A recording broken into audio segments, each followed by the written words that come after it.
네. 정말로 여러분들이 안 보입니다. 저는 잘 보이는 데서 막 강의를 하다가 청중이 잘 안 보이니까 좀 제가 얘기하기가 좀 힘듭니다. 저는 학교에서 강의할 때도 학생들이랑 이렇게 얼굴을 보면서 강의를 하는데, 그런데 아까 시작하기 전에 노래를 했지요. 우리 봉송을 했는데 보이지 않아도 믿음으로 우리가 살아가야 된다, 이런 얘기를 했어요. 사실 이게 3.1운동에서도 매우 중요한 얘기입니다.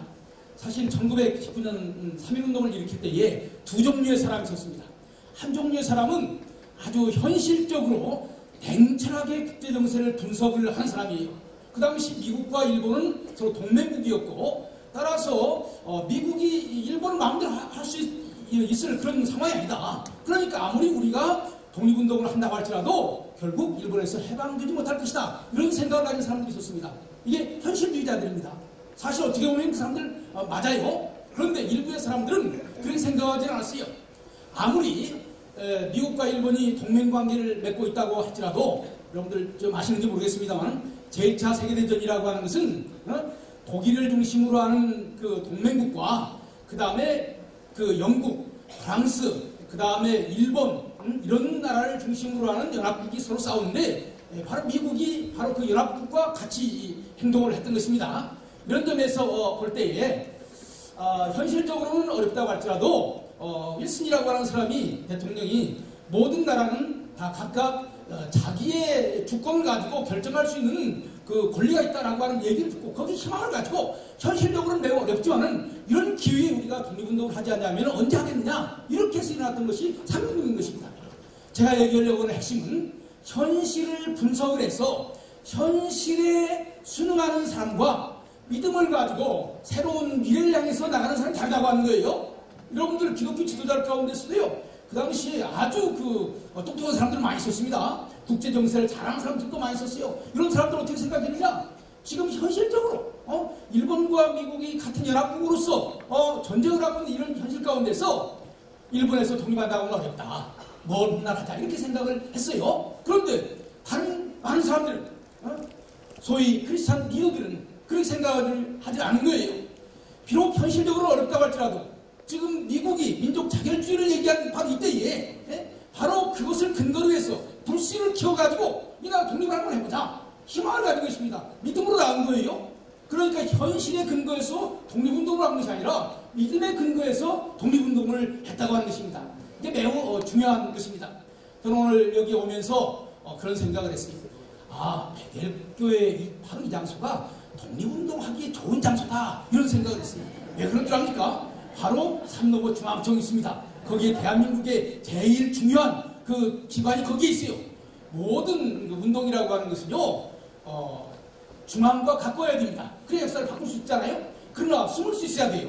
숨겨둬야 됩니다. 왜냐하면 두통나면 곤란하니까. 근데 바로 이 베델교회가 대한민국의 중심에 가까이 있으면서도 산 넘어 있기 때문에 잘 안 보여요. 그렇기 때문에 여기에서 새로운 나라를 향한 꿈을 가질 수가 있는 것입니다. 여러분들, 오늘 이 자리가 바로 이런 새로운 역사를 일으키는 귀한 자리가 되길 바랍니다. 여러분들 오늘 빈자리도 많고 그래서 이렇게 해가지고 될까? 여러분들 1919년 3월 1일 3.1 독립운동을 할 때에 33인도 다 출석하지 않았어요. 그 중에 상당히 많은 사람들은 그 자리도 결석했다고요. 그래도 나라를 바꿨다고요. 이 숫자가 되면요, 대한민국을 바꾸고 세계를 바꾸고도 남습니다. 여러분들, 문제 없었으면 좋겠습니다. 여러분들, 우리 올해가 3.1운동 100주년이죠? 저기에도 3.1운동 100주년이라고 써져 있는데, 저는 이번 정부가 잘한 것이 있다고 생각합니다. 3.1운동만 기념하는 것이 아니라 임시정부도 같이 이 기념을 하는 거예요. 3.1운동과 임시정부는 떼려야 뗄 수가 없습니다. 3.1운동이 독립운동이라면 임시정부는 새로운 나라를 만드는 건국운동입니다. 그런데 독립과 건국이 둘로 나눌 수가 있는 것이 아니에요. 같은 겁니다. 모두가 독립만세를 부르니까 새로운 나라를 만들겠다고 독립만세를 부르는 거예요. 그래서 지금까지 우리는 독립만세 부르는 거기에만 관심을 가졌지, 독립운동을 해서 어떻게 새로운 나라를 만들 것인가, 여기에는 별로 관심을 가지지 않았어요. 독립과 건국은 하나입니다. 3.1운동과 임시정부 수립은 하나입니다. 이런 점에서 3.1운동 100주년, 임시정부 100주년 이렇게 같이 기념하는 것은 매우 좋은 것이라고 생각을 해요. 그런데 저에게 이 두 가지를 다 같이 얘기할 수 있는 기회를 주셨어요. 오전에는 제가 3.1운동에 대해서 얘기할 것입니다. 하나님께서 어떻게 우리 기독교를 이용해서 3.1운동을 일으켰는가라고 하는 것을 오전에 얘기하고, 오후에는 하나님께서 어떻게 우리 기독교를 이용해서 대한민국 임시정부를 만들었는가, 이렇게 얘기를 말씀을 드리려고 하는 것입니다. 여러분들 대한민국 국민이죠? 아닌 사람 있습니까? 한 사람도 없죠? 대한민국 헌법에 뭐라고 되어 있는 줄 압니까? 대한민국은 3.1운동과 임시정부의 법통을 이어서 만들어졌다, 이렇게 되어 있습니다. 그러니까 대한민국을 알려면 3.1운동도 알아야 되고 임시정부도 알아야 되는 거예요. 그러면 오늘 대한민국을 알 수 있는 것입니다. 그런데 여러분들 오늘 이 자리에 와가지고 3.1운동에 대해서 배우고 임시정부에 대해서 배우고, 그렇게 되면 오늘의 대한민국이 어떤 위치에 있는가를 알 수 있게 되는 것입니다. 그렇게 되면 돌아가실 때 후회할까요, 안 할까요? 후회 안 하죠. 여러분들 대한민국 국민은요, 왜 대한민국이 만들어졌는지, 하나님께서 왜 대한민국을 이 땅에 세우셨는지 알아야 되는 것입니다. 예? 그것을 모르니까 나라가 흔들리고 왔다 갔다 하는 거예요. 예? 사실 교육이 바로 여기서부터 출발해야 되는데 이것을 제대로 교육을 시키지를 않는 것입니다. 여기에 문제가 있어요. 먼저 제가 이 3.1운동의 역사적인 의미에 대해서, 민족사적인 의미에 대해서 말씀을 드리겠습니다. 여러분들, 우리나라에 나라가 여러 나라가 있었습니다. 우리나라에 한 나라가 아니에요. 삼국시대에는 세 나라가 있었죠. 그 다음에 고려시대에는 고려라고 하는 나라가 있었습니다. 그 다음 조선시대에는 조선이라고 하는 나라가 있었습니다. 이런 나라들의 공통분모는 뭘까요? 왕이 다스리는 나라라고 하는 거예요. 왕이 다스리는 나라라고 하는 거예요. 이 나라에 많은 나라가 있었지만 그 모든 나라들은 다 왕이 다스리는 나라입니다. 그래서 조선을 뭐라 부릅니까? 이씨왕조라고 부르는 거 아니에요? 이씨가 다스리는 나라다, 이렇게 얘기를 하는 거 아닙니까? 여러분들, 그런데 3.1운동으로 인해서 만들어진 나라는 무슨 나라인 줄 압니까? 대한민국이에요. 민국이라는 말은 뭡니까? 국민이 다스리는 나라라고 하는 거예요. 여러분들 잘 기억하시기 바랍니다. 이 대한민국은요, 이 땅에 세워진 수많은 나라 가운데 하나가 아닙니다. 대한민국 이전의 나라들은 다 왕이 주인인 나라였어요. 그런데 대한민국은 국민이 주인인 나라인 거예요. 이 출발점이 어디 있느냐? 3.1운동에 있는 것입니다. 3.1운동의 제일 첫 줄에 뭐라고 되어 있습니까? 우리는 자주국임과 자주민임을 선언한다, 이렇게 되어 있어요. 자주민, 국민 한 사람 한 사람이 주인이다, 그런 나라를 만들자. 이거 3.1운동의 근본적인 정신입니다. 3.1운동의 민족사적인 의미는 뭐냐? 왕이 지배하는 나라에서 국민 한 사람 한 사람이 주인이 되는 그런 나라를 만들자. 단지 독립운동이 아닙니다. 새로운 나라를 만들자고 하는 거예요. 새로운 나라를 만들자고 하는 거예요. 그러면 우리 기독교사적인 의미는 어디에 있을까? 여러분들, 기독교가 어디에서 왔습니까? 해외에서 왔어요. 여러분들, 우리 한국 역사를 보면요, 근대 이전까지는 다 중국 영향으로 왔습니다. 중국이 어떻게 변하느냐, 거기에 따라서 우리나라가 바꿔졌다고요. 그런데 이 대륙의 문화를 우리나라에 전해주는 두 종교가 있었습니다. 그게 뭔지 아세요? 불교와 유교입니다. 그래서 불교와 유교는 긴 역사를 자랑해요. 그래서 자기들을 전통 종교라고 말합니다.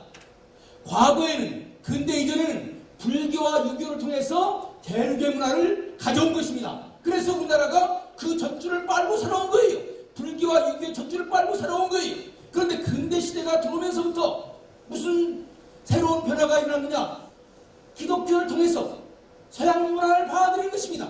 기독교라고 하는 젖줄을 통해서 서양 사상이 우리나라에 들어오는 거예요. 그래서 전통 종교에서는 기독교를 뭐라고 얘기하느냐? 기독교는 우리 종교가 아니다. 서양에서 왔으니까 우리 종교가 아니다. 여러분들, 그런데 3.1운동을 통해서 달라진 것이 뭔 줄 압니까? 의례 종교로 불렸던 우리 기독교가 어떤 종교보다도 더 많이 이 나라를 사랑하는 거예요. 여러분들, 누가 어떤 종교가 한국 종교입니까? 한국 사람을 위해서 가장 많이 싸우는 것이 한국 종교입니다.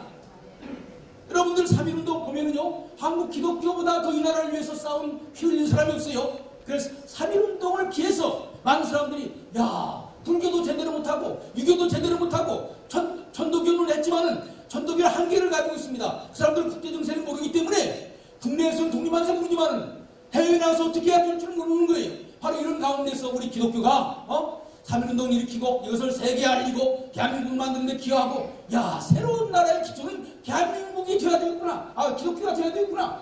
그래서 기독교를 중심으로 하는 새로운 나라를 만들려고 했던 것입니다. 그래서 3.1운동을 기해서 기독교는 의례 종교에서 무슨 종교가 되느냐? 이 나라의 민족 종교가 된 것입니다. 다 같이 따라서 합시다. 기독교는 민족 종교다. 여러분들 33인 가운데 16명이 기독교인입니다. 그 사람들이 민족 대표입니까? 아닙니까? 민족 대표예요. 그러니까 기독교는 민족 종교인 것이에요. 여러분들 3.1운동을 위해서 두 가지 의미가 있는 거예요. 민족사적인 의미는 뭐냐? 이제 과거의 왕조 체제에서 이제 민주공화국이 되는 그런 새로운 세상으로 바꿔졌다. 그 다음에는 기독교적으로 어떤 의미를 가지고 있느냐? 의례 종교로 불렸던 기독교가 이 나라의 민족 종교가 됐다. 이 두 가지가 중요한 의미를 가지고 있는 것입니다. 그런데 여러분들, 우리나라가 오늘날 대한민국을 만들었는데 이 대한민국이 그냥 만들어진 것이 아닙니다. 여러분들 싸움 가운데 가장 큰 싸움이 뭔지 압니까? 나라를 위해서 나라를 세우는 싸움이에요. 이것은 매우 힘든 싸움입니다. 그래서 그때는 죽고 죽이는 일들이 많은 거예요. 누군가 나라를 세우는 것을 반대하는 세력이 있습니다. 그것이 국내적인 세력이 있을 수도 있고 국외적인 세력이 있을 수 있어요. 여기에는 세 가지, 우리나라를 세우는데 반대한 세 가지 세력이 있는 거예요. 여러분들 잘 기억하시길 바랍니다. 첫 번째는 중국을 중심으로 하는 봉건 세력이 있는 거예요. 옛날 왕조 체제를 그냥 유지해야 된다. 어떻게 국민이 나라를 다스리느냐? 임금이 나라를 다스리는 것이지. 이런 봉건적인 사상을 가진 사람들이 있는 거예요. 여러분들, 기독교가 와서 이런 중국 중심의 봉건 체제를 무너뜨렸기 때문에 오늘날 민주공화국 대한민국이 만들어진 것입니다. 그다음 두 번째는 우리나라가 독립되는 것을 반대하는 또 하나의 세력이 있죠. 그게 뭡니까? 일본인 거예요. 일본은요, 꿈을 가지고 있습니다. 그 꿈은 뭐냐? 대륙으로 진출하려고 하는 꿈을 가지고 있는 거예요. 섬에서 사는 것이 너무나 답답해. 섬에서 살면 한계가 많아. 섬을 탈출해야 돼. 탈출할 수 있는 길이 어디 있습니까? 한국을 통해서 중국을 나가는 거예요. 한국 길목에 있는 거예요. 일본이 우리나라의 독립을 반대하는 거예요. 이런 일본의 세력을 이겼기 때문에 대한민국이 만들어진 것입니다. 세 번째 세력은 뭔지 압니까? 공산주의예요. 우리는 민주공화국을 만들기로 하는데 민주공화국, 모든 사람이 권리를 가지고 있는 그러한 민주공화국은 틀렸다. 진정으로 새로운 나라는 어떤 나라냐? 노동자와 농민이 주의되는 나라를 만들어야 된다. 노동자와 농민을 뭐라고 말하느냐? 인민이라고 말한다. 그래서 인민공화국을 만들려고 하는 그런 세력이 있는 거예요. 대한민국은 이 세 세력을 이기고 일어나는 것입니다. 첫 번째는 중국을 중심으로 하는 봉건 세력, 두 번째는 일본을 중심으로 하는 식민지 세력, 그 다음에는 소련을 중심으로 하는 공산주의 세력. 그러니까 한반도를 가운데 놓고 중국, 그 다음에 러시아, 그 다음에 일본이 한반도를 자기들 마음대로 요리를 하려고 한 것입니다. 그런데 누가 중국과 싸웠습니까? 누가 러시아와 싸웠습니까? 누가 일본과 싸웠습니까? 거기에 핵심적인 사상을 제공한 사람이 누굽니까? 우리 기독교 놈이었다. 기독교인들이 봉건 사상 안 된다. 그 다음에 식민지 사상 안 된다. 공산주의 안 된다. 이렇게 해가지고 만든 것이 오늘의 대한민국이라고 하는 것입니다. 여러분, 이런 점에서 우리 기독교가 얼마나 귀한 일을 했는지 우리 분명히 알아야 되는 거예요. 여러분, 대한민국 그냥 미군이 와가지고 만든 그런 나라가 아닙니다. 우리나라 사람들은 이미 미군이 오기 전에 1919년 3월 1일, 3일절에 우리가 세우는 나라는 민주공화국이 되기로 한다. 이런 선언을 한 거예요. 그 꿈을 가지고 1948년 8월 15일 그 꿈이 이루어진 것입니다. 1919년 3월 1일 꾸었던 꿈이 1948년 8월 15일 이루어진 거예요. 그렇기 때문에 1919년하고 1948년은 밀접한 연결선상이 있는 것입니다. 그것이 대한민국의 가장 중요한 문서인 헌장에 나오고 있어요. 헌법 정문에 나오고 있어요. 대한민국은 3.1 정신과 임시정부의 법통을 이어서 만들어진 나라다. 이렇게 되어 있습니다. 제 얘기가 틀립니까? 제 얘기가 틀리면 헌법이 틀린 거예요. 그러면은 제 얘기를 틀렸다고 말하는 사람은요, 이 나라의 정체성을 부정하는 사람들입니다. 여러분 잘 기억해야 됩니다. 그런데 오늘 우리가 독립운동 하는데 여러분들 대한민국이라고 하는 단어 가운데는요, 두 가지 의미가 있습니다. 대한은 뭘 얘기합니까? 우리 한민족이라고 하는 얘기하는 거예요. 사실 대자하고 한자는 사실 반복어입니다. 대 크다는 말이고 한도 크다는 말이에요. 그런데 우리나라 큰 것을 좋아하긴 좋아하는 것 같아요. 그래서 건물도 크게 짓고 세계 최대의 교회, 뭐 세계 뭐 최대의 뭐 큰 걸 좋아하는 것 같아요. 이미 아주 큰 나라라는 말인데 거기다 대자를 붙여가지고 대한이라고 그랬어요. 한민족을 의미하는 것입니다. 그러니까 대한민국은 민족국가입니다. 한민족의 민족국가예요. 그런데 민국이라는 말은 민주주의라는 말입니다. 민주주의는 이 나라에서 왔을까요? 이 나라에 없는 사상일까요? 과거에는 이 나라에 없는 거예요. 대한이라고 하는 민족은 옛날 고조선부터 여기 살던 민족이지만은 민국이라고 하는 정치 체제는 여기에서 생긴 것이 아니라고 하는 거예요. 이것은 외국에서 왔다고 하는 거예요. 특별히 서양에서 왔다고 하는 거예요. 이것을 잘 알아야 됩니다. 대한민국은 두 가지 공동체입니다. 하나는 민족 공동체입니다. 한민족이 사는 민족 공동체입니다. 그 다음에 두 번째는 민주공화국을 지향하는 정치 공동체입니다. 이걸 잘 알아야 돼요. 이 정치 공동체는 그냥 온 것이 아닙니다. 서양에서 들어온 거예요. 여러분들 민자지요. 민주공화국, 민주공화국이라는 말을 줄여가지고 민국이라고 한 것입니다. 민주라는 말 우리나라에 있는 단어인 줄 압니까? 민주라는 말 우리나라에 없어요. 민본이라고 하는 단어가 있어요. 백성을 본 위해서 정치를 해야 된다. 왕 자기 이익을 위해서 정치하지 말고 백성을 중심으로 생각해놓고 정치를 해야 된다. 백성을 위해서 정치를 해야 된다. For the people. 백성을 위해서는 정치를 해야 된다. 이것이 있어요. 그러나 백성이 주인이 되어야 된다. 이런 생각은 없는 거예요. 민주의 반대는 뭔 줄 압니까? 군주야 군주. 임금님이 주인이 되는 나라야 되지.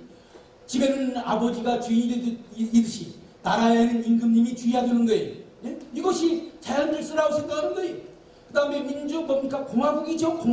공화라는 말을 어찌 생각한 줄 압니까? 옛날에요 한문에도요 공화라는 말이 나오는데 공화라는 말을 쓸 때 매우 이것은 불경스러운 나쁜 단어다 이렇게 생각을 하고 공화라는 말을 쓴 것입니다. 나라에는 임금님이 있어가지고 임금님이 나라를 다스려야 되는 것이지 공공이 나라를 다스린다? 임금님이 없는 나라, 무질서한 나라, 망할 나라. 공화라는 말은 부정적으로 썼던 거예요. 공화라는 말. 그러니까 민주라는 말도 그렇고 공화라는 말도 그렇고 우리나라에서 생긴 단어가 아닙니다. 이건 다 서양 민주주의에서 만든 말이. 그러니까 대한민국은 두 가지 성격을 가지고 있는 것입니다. 하나는 한민족의 국가다 라고 하는 민족국가적인 의미. 그 다음에 민주공화국이다. 이것은 서양에서 만들어진 근대 민주주의를 계승하는 나라다. 그러니까 대한민국은 두 가지 성격을 가지고 있습니다. 하나는 한만 년의 역사를 가지고 있는 그런 긴 한민족의 역사와 그 다음에 개항 이후 서양에서 들어오는 국민 한 사람 한 사람이 주인이 되는 그런 나라를 만들자고 하는 민주공화국이라고 하는 이 두 단어가 만들어져가지고 대한민국이 만들어진 거예요. 여러분들 그런데 우리 한국 사람들이 대한이라고 하는 한민족 이것만 알지 민주공화국이라고 하는 이것을 생각하지 않는 거예요. 그런데 그 민주공화국이라고 하는 생각이 싹튼 것이 어디냐? 바로 우리 기독교에서 싹쳤다고 하는 거예요. 기독교에서 싹쳤다고 하는 거예요. 여러 가지 설명을 많이 할 수 있지만은 시간이 많지 않기 때문에 간단하게 얘기를 하겠습니다. 정신 바짝 차리고 공부를 해야 돼요. 오늘 공부라고 생각을 하고 제 얘기를 들으시길 바랍니다. 그런데 여러분들 우리나라 사람들이 그 민주주의라고 하는 것을 이해를 못했어요. 여러분들 1882년 우리나라가 미국과 그 외교 조약을 맺었습니다. 우리나라가 서양 나라와 지금 여러 외교 조약을 맺고 있지만은 가장 먼저 외교 조약을 맺은 나라가 미국입니다. 1882년에 맺어졌어요. 미국과 맺은 다음에 그 다음에 영국, 그 다음에 독일, 그 다음에 다른 나라들을 만난 거예요. 외교 관계를 맺었으니까 미국에 한번 가봐야 될 거 아니겠습니까? 그래서 소위 견미사절단이라고 하는 사람들이 1883년에 미국에 갔습니다. 갔는데 지금 우리나라 사람들 외국이라고 그러면 옛날 중국 왔다 갔다 한 거 생각이 나죠? 중국의 황제를 만날 때는요 3번 머리를 숙이고 9번 절을 해야 됩니다. 3구 고두려라고 해요. 그런데 그래서 이제 그런 전통을 따라서 미국은 큰 나라니까 가서 절을 하고 그랬더니 미국 대통령 그 당시 하딩이라고 하는 대통령인데 막 와도 당신의 나라하고 우리나라가 똑같은 나라다. 저럴 거 없다. 이렇게 이러는 거예요. 여기에 우리 한국 사람들 깜짝 놀랐습니다. 세상에 조그마한 나라는 큰 나라에 머리를 숙여야 되는데 이 큰 나라의 왕인 그 미국의 대통령이 나한테 저럴 거 없다. 우리 다 같은 나라다. 여러분들 중화질서와 만국공법의 질서 좀 어려운 얘기입니다. 중화질서라고 하는 동양의 질서예요. 만국공법의 질서라고 하는 것은 서양의 질서입니다. 어떻게 다른 줄 아세요? 동양의 질서는요, 모든 것을 큰 것, 작은 것, 순서를 정해놓지 않으면 안 됩니다. 우리 한국 사람들이 그렇죠?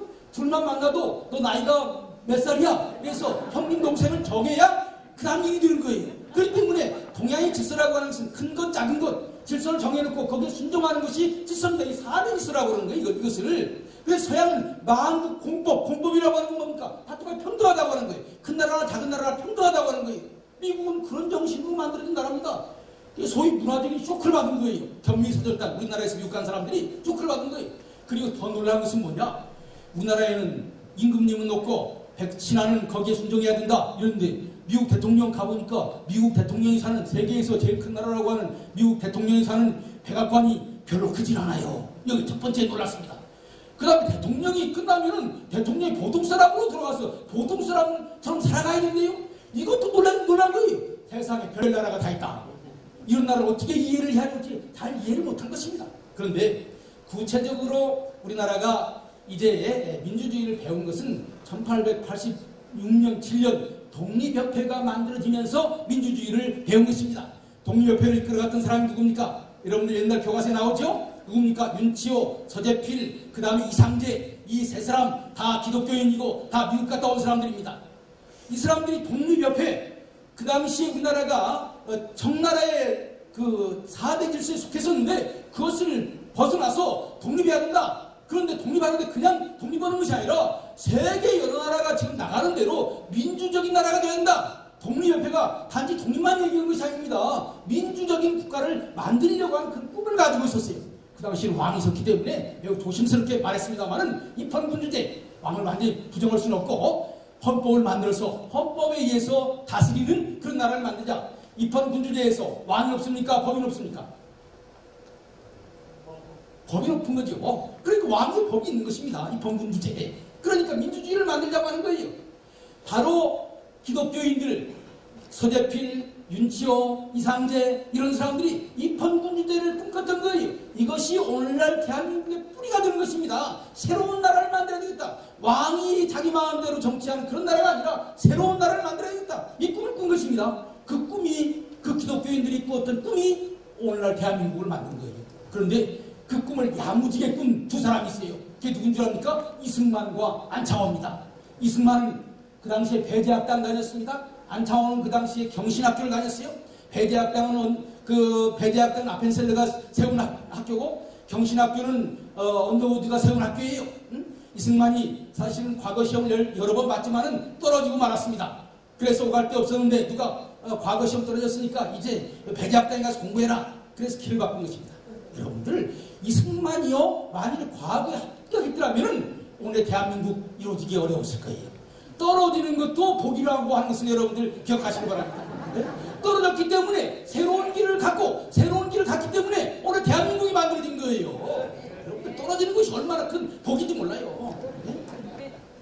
그래서 이승만이 배제학당에 갔는데 그의 어머니는 독실한 불교신자입니다. 너는 여러분들 아시는지 모르겠어요.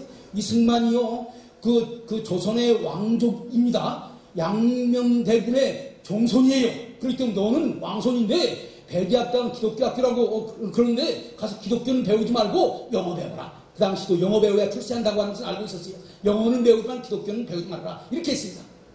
그래서 사실 어머니의 말씀대로 이승만이 그 영어는 배웠지만 기독교는 받아들이지 않았어요. 그런데 아까 얘기한 것처럼 독립협회에 가담해서 독립만세를 부르고 이렇게 되니까 왕이 볼 때 야 이거 반역자이냐. 그래서 한성 감옥에 7년 동안이라고 하는 세월을 감옥 생활을 했습니다. 그때에 자기가 공부하던 배제학당의 선생님 아펜셀레가 하던 말이 생각이 나는 거예요. 너 어려울 때는 하나님 앞에 기도해. 예? 그 가르칠 때는 별로 그 생각 못했는데 감옥에 있어 보니까 그 생각이 나는 거예요. 지금 어려울 때 아닙니까? 이때 하나님 앞에 기도해. 그래서 이승만이 기도를 했습니다. 하나님 한 번만 살려주세요. 그렇게 되면 나라를 위해서 하나님을 위해서 일하겠습니다. 그런데 하나님께서 그 감옥에서 기도한 그 기도를 들으셨더라고요. 그래서 이승만이 거기에서 큰 은혜를 받았습니다. 그리고 거기에서 쓴 책이 있는데 그게 독립정신이라고 하는 책이에요. 독립정신의 내용이 뭔 줄 압니까? 한 나라가 잘 되고 못 되고 하는 것은 그 땅덩어리 얼마나 크고 그 인구가 얼마나 많은 것에 있지 않다. 한 나라가 잘 되려면 그 나라가 바른 정치 제도를 가지고 있어야 된다. 다시 말한다면 민주주의를 해야 된다. 국민 한 사람 한 사람이 주인이 되는 그런 민주주의가 되어야 나라가 잘 된다. 여러분 생각해보세요. 옛날 전제주의, 왕조에서는 누가 주인입니까? 왕이 주인이에요. 다른 사람들은 다 그 밑에 신하입니다. 누구만 열심히 일하겠습니까? 왕만 열심히 일하는 거야. 왕 자기 땅이니까. 그런데 민주주의는 백성 모든 사람들이 주인 아닙니까? 그럼 누가 더 열심히 일합니까? 백성들이 다 열심히 일하는 거 아니에요? 어떤 나라가 잘 되겠어요? 혼자 열심히 일하는 나라가 잘 되겠습니까? 모든 사람이 열심히 일하는 나라가 잘 되겠습니까? 뻔한 거예요. 그래서 이승만이 생각할 때에 한 나라가 잘 되고 못 되고 하는 것은 땅덩어리에 있는 것도 아니고 인구의 많은 것에 있는 것도 아니고 그것은 뭐냐면은 그 정치 제도를 어떤 제도를 갖느냐. 그래서 이승만은 독립은 해야 되겠는데 어떤 나라냐? 민주공화국을 만들어야 되겠다라고 하는 꿈을 꾼 것입니다. 그 꿈을 야무지게 꾼 거예요. 꿈 그냥 자다가 개꿈 꾸듯이 꾸면 안 돼요. 그냥 아주 야무지게 꾼 거야. 그 꿈이 이루어지게 되는 거예요. 그 다음에 안창호도 마찬가지입니다. 안창호도 경신학교를 다녔어요. 민주주의를 배웠습니다. 그리고 나서 민주주의의 본고향인 미국에 가서 진짜 민주주의가 어떤 것인지를 알아야 되겠다. 그래서 1902년 미국으로 갔습니다. 이민 갔어요. 실질적으로 민주주의가 어떻게 돌아가는지를 배웠습니다. 그래서 이승만은 학문적으로 민주주의를 배우고 안창호는 실질적으로 민주주의를 배우고 그래서 이 두 사람, 두 기독교인에 의해서 오늘의 대한민국의 뿌리가 만들어졌다고 하는 것입니다. 여러분들, 그런데 이 대한민국 전에 우리나라에 무슨 나라가 있었죠? 대한제국이 있었습니다. 고종이 주인이 되는 대한제국이라고 하는 나라가 있었습니다. 이 나라가 언제 망했죠? 1910년에 망했습니다. 1910년에 망했어요. 나라가 망한 거예요. 완전히 망한 거예요. 그런데 우리는 1910년에 나라가 망했다고 하는 것만 생각을 하고 있습니다. 그런데 우리가 기억해야 될 것은 나라가 망할 때 일부의 사람들은 새로운 나라를 만들어야 되겠다. 과거 어차피 망할 나라 거기에 꿈을 갖지 말고 국민이 주인이 되는 그런 새로운 나라를 만들어야 되겠다. 이런 생각을 한 거예요. 많은 사람들이 몰랐어요. 어디서 꿈꾼지도 몰랐어요. 그런데 그 꿈이 어디에서 꾼 줄 압니까? 미국에서 꾼 거예요. 그 당시에 하와이에 우리 많은 동포들이 이민을 갔었습니다. 이민 간 사람들이 돈이 좀 생기면 미국 본토로 갔어요. 그 사람들이 대한국민회라고 하는 단체를 만들었습니다. 그 사람들이 꿈을 꾼 거예요. 대한제국은 망해져가는데 이 망해져가는 이 나라의 꿈을 기대로 하지 말고 새로운 나라를 만들어야 되겠다. 그 새로운 나라는 민주주의 국가, 국민 한 사람 한 사람이 주인이 되는 민주주의 국가가 되어야 되겠다. 그래서 이 그 제국이 망해져가는 그때에 무슨 단체가 만들어진 줄 압니까? 신민회라고 하는 단체가 만든 거예요. 신민회의 반대는 뭐예요? 구민이에요. 성북구 구민이 아니라 옛 구자 구입니다. 옛날 백성, 대한제국의 백성이 아니라 대한민국의 백성이 된 새로운 백성이다. 옛날 백성은 어떤 백성입니까? 임금시키는 대로 하는 종으로서의 백성이에요. 그런데 새로운 나라의 백성은 어떤 백성이냐? 한 사람 한 사람이 주인된 백성입니다. 안창호는 주인된 연습을 해야 된다.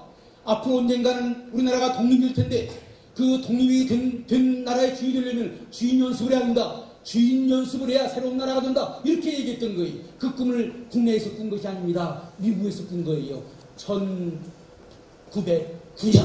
1910년에 나라가 망했죠. 1910년 10월에 8월에 나라가 망했습니다. 8월 말에 고종이 일본에게 자기의 주권을 넘겨주겠다 이렇게 해가지고 말하자면 그 대한제국이 망한 거예요. 그런데 이때에 9월달에 8월달에 망했는데 9월달에 미국에서 뭐라고 말한 줄 압니까? 대한국민회가 우리 민주주의 국가 만들자.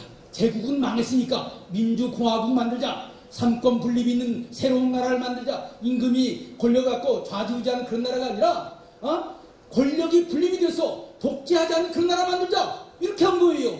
참 대단하다고 생각합니다. 나라가 망했다고 울고만 있었던 것이 아니에요. 그 사람들이 새로운 나라를 만들자고 했던 그 꿈이 있었던 것입니다. 그 꿈이 야무진 꿈입니다. 그 꿈 때문에 오늘 대한민국이 만들어진 거예요. 여러분들, 그런데 이상하지 않아요?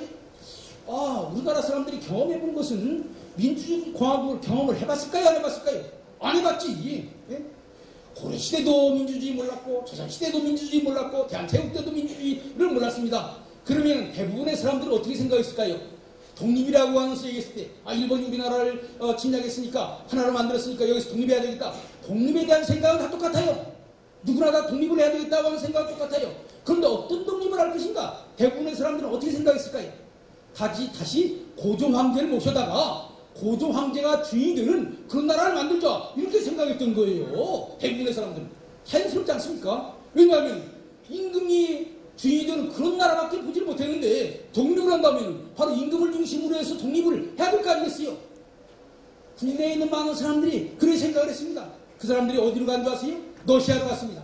여러분들 우리나라가 1910년에 망했는데 망하는 망하기 전에 누구하고 싸웠습니까? 1904년 5년에 일본하고 러시아하고 싸웠어요. 러일 전쟁을 했다고요.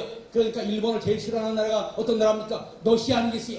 그러니까 고종이 생각했어요. 일본을 제일 미워하는 나라는 러시아니까 러시아에 사랑을 해가지고 러시아와 손을 잡고 그 다음에 이제 일본과 싸워서 독립을 하자. 그래서 많은 독립운동하는 사람들이 러시아로 왔습니다. 그 대표적인 인물이 이상선인 거예요. 이상선이라고 하는 사람이 러시아에 가서 독립운동을 하려고 했어요.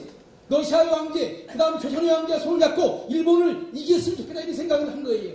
그런데 국제정치라고 하는 게 간단하지 않아요. 저기 그 유럽 쪽에서 독일이 러시아를 위협하고 있는 거예요.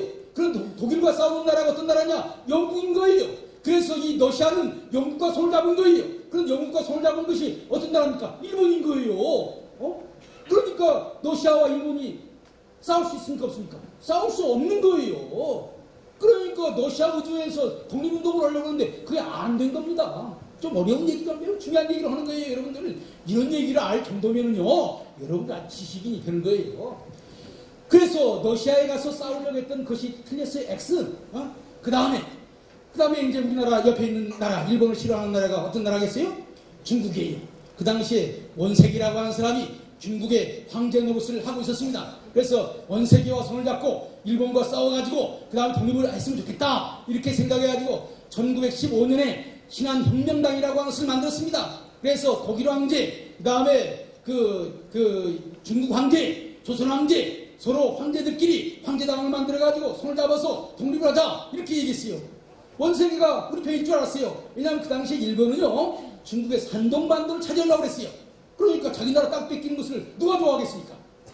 그러니까 이제 당연히 중국은 일본과 싸울 거다. 근데 국제정치라고 하는 그렇게 간단하지가 않아요. 원색이가 가만히 보니까 독일과 손을 잡는 것보다는 미국과 손을 잡는 게 낫겠어. 왜냐하면 독일이 이길 수 없어. 그래서 이 원색이가 누구와 손을 잡으면 독일이나 일본과 손을 독일과 손을 잡은 것이 아니라 누구와 손을 잡느냐 미국과 손을 잡은 거예요. 연합군 편에 들어서 버린 거예요. 그러니까 신실한 혁명당이 할 수 있겠습니까? 없겠습니까?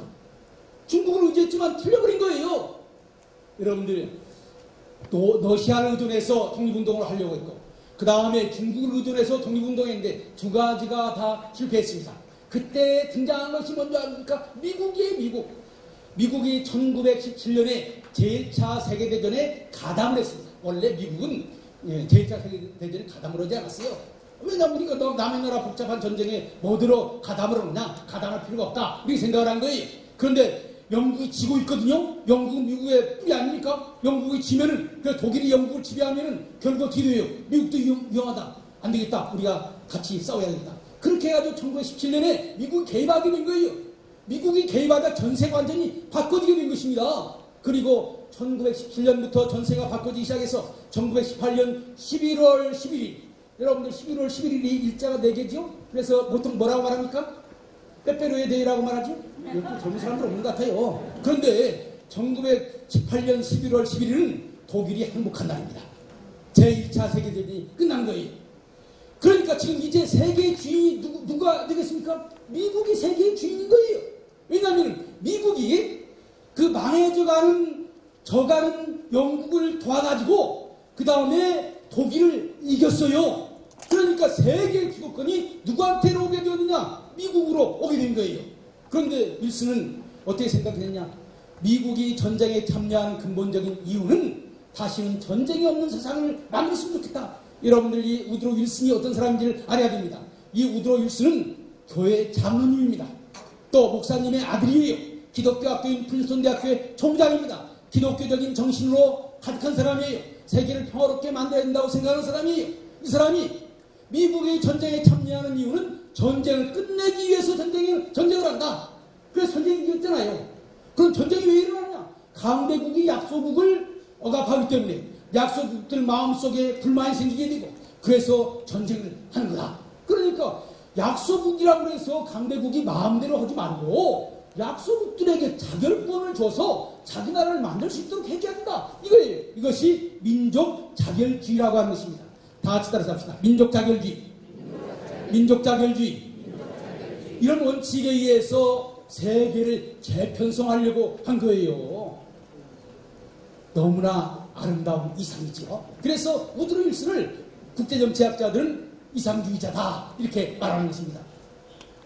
그 이야기가 현실적으로는 매우 어렵습니다. 미국과 같이 전쟁을 한 영국, 프랑스, 이태리, 일본 다 식민지를 가지고 있는 나라예요. 미국이 그 나라 보고 너 식민지 내놔라. 그러면 그 나라를 내놓겠습니까? 잘 안 내놔. 그런데 윌슨 마음속에는 그래도 한번 시도를 해봐야 된다 이런 생각을 한 거예요. 그래서 지금 안 되면은 앞으로 국제연맹이라고 하는 기구를 만들어서 거기에서 하면 되지 않느냐 이런 생각을 한 거예요. 그런데 윌슨이 약소국에게 자결권이 있다라고 하는 것을 얘기할 때 귀가 그냥 번쩍 뜨이는 사람들이 있었습니다. 그게 누굴까요? 세계의 약소국가들. 우리나라만 아닙니다. 이집트가 약소국가고요. 그 다음에 폴란드가 약소국가고요. 체코가 약소국가고요. 중동에 있는 아랍 국가들이 약소국가고요. 인도가 약소국가고요. 중국이 지금 일본에 의해서 침략을 나가기 때문에 중국이 약소국가고요. 우리 조선이 약소국가인 거예요. 이래서 1918년, 19년에 우리나라뿐만 아니라 전 세계적으로 윌슨의 그 말에 희망을 가지고 다 독립운동을 많이 했어요. 그래서 하버드 대학교의 마넬라라고 하는 교수는 이것을 뭐라고 얘기하냐면 윌슨이한 모멘트라고 말합니다. 윌슨의 순간이라고 하는 거예요. 1918년, 19년은 정말로 세계가 윌슨의 민족 자결주의의 정신에 의해서 말하자면 독립운동을 하는 큰 흐름바람에 휩싸였다고 하는 것입니다. 여러분들 여기에서 우리나라 사람들이 어떻게 반응했을까요? 이제부터가 3.1운동에 대한 얘기입니다. 3.1운동에 대한 얘기예요. 여러분들 미국이 이렇게 우드로 윌슨이 민족 자결주의를 얘기했을 때 여기에 대해서 제일 먼저 반응했던 사람들은 국내에 있는 사람들일까요? 외국에 있는 한국 사람들일까요? 외국에 있는 한국 사람들이죠. 그 당시 한국 사람들이 어디에 많이 살았느냐? 제일 첫 번에 미국, 그 다음에 일본, 그 다음에 중국, 그 다음에 러시아. 이 네 나라가 네 나라에 우리나라 사람들이 많이 살고 있었습니다. 이 네 나라에 살고 있는 교포들 가운데 제일 먼저 이런 소식을 아는 나라가 어느 나라일까요? 한국이요? 아니 미국 대통령이 얘기하니까 미국 사람, 미국에 있는 우리 교포들이 제일 먼저 알지. 미국에 있는 교포들이 제일 먼저 윌슨의 민족 자결주의를 알았던 거예요. 미국에 있는 교포들. 그 다음에 여기에 대해서 관심이 많이 있었던 사람이 누군가 합니까? 중국 가운데 상해에 있었던 사람들. 상해가 그 당시에 국제적인 곳입니다. 상해에 있던 사람들이 그 다음에 알았어요. 그 다음에 알았던 사람들이 누구냐? 일본 동경에 있는 사람들. 그 당시 일본 동경은요 세계적인 도시였습니다. 그래서 미국과 일본이 지금 같은 연합국이라고요. 그러니까 미국 소식이 온다고요. 윌슨이 어떤 얘기를 하고 있는지 알고 있는 사람들이 바로 일본에 있는 유학생들이에요. 저기 러시아, 그 다음에 만주, 이 사람들은 아직 소식이 들려. 그냥 세계가 어떻게 돌아가는지 잘 몰라. 그런데 미국에 있는 교포들, 그 다음에 중국 상해에 있는 교포들, 그 다음에 일본에 있는 유학생들 알고 있었어요. 이 세 군데에서 독립운동이 먼저 시작이 됐다고 하는 것입니다. 이게 매우 중요해요, 이게. 네? 그래서 외국에 있는 우리 교포들이 윌슨이 그런 얘기를 하니까 바로 이런 순간에 우리가 독립운동을 할까 이렇게 생각한 거예요. 여기에 제일 민감했던 사람이 누군지 아세요? 이승만 박사가 제일 민감했던 거예요. 이승만이 누굽니까? 국제정치학 박사입니다. 이승만이 누굽니까? 우드로 윌슨. 이분이 프린스턴 대학교의 총장으로 있을 때 그 밑에서 박사 논문을 쓴 사람이 바로 이승만이에요. 그러니까 윌슨, 그 다음 윌슨 대통령과 이승만은 윌슨 대통령 선생님이고 이승만은 거의 학생인 거예요. 그러니까 이승만 박사는 세계가 어떻게 돌아가는지를 제일 잘 알고 있다고 하는 거예요. 그래서 1918년 바로 여름부터 이승만 박사는 준비를 했습니다. 한국으로 가는 사람들이 있으면은 한국에 와서 독립운동을 할 준비를 해라 이렇게 얘기를 했어요. 많은 사람들이 이 이야기를 듣고 야 세상이 바꿔지는구나 이렇게 생각을 한 거예요. 그런데 거기에 아주 중요한 도움을 준 사람들이 있습니다. 이승만 박사가요 사실은 병신도지만은 사실 목사님이나 비슷한 사람입니다. 이 사람이 프린스턴 대학교에서 국제정치학을 배우기도 했지만은 프린스턴 신학교에서 신학도 공부했어요. 안수만 안 받았지 설교도 잘하고 목사님과 거의 같은 사람이에요. 그런데 이분을 중심으로 해서 하와이 한인 기독교회가 만들어졌어요. 하와이 한인 기독교 신자들이 뭐라고 얘기했느냐? 선생님은 지금 여기 하와이에서 이러고 있을 때가 아닙니다. 세상이 바꿔지니까 지금 미국이 지금 전쟁에서 이기고 있으니까 빨리 미국 본토에 가서 이 나라의 독립을 위해서 일해 주십시오 라고 헌금을 해가지고 이승만 박사한테 줬다고 하는 거예요. 그러니까 3.1운동에 뿌리는 이승만 박사와 하와이 한인 기독교회가 제일 먼저 시작을 한 것입니다. 제일 먼저 시작을 한 거예요.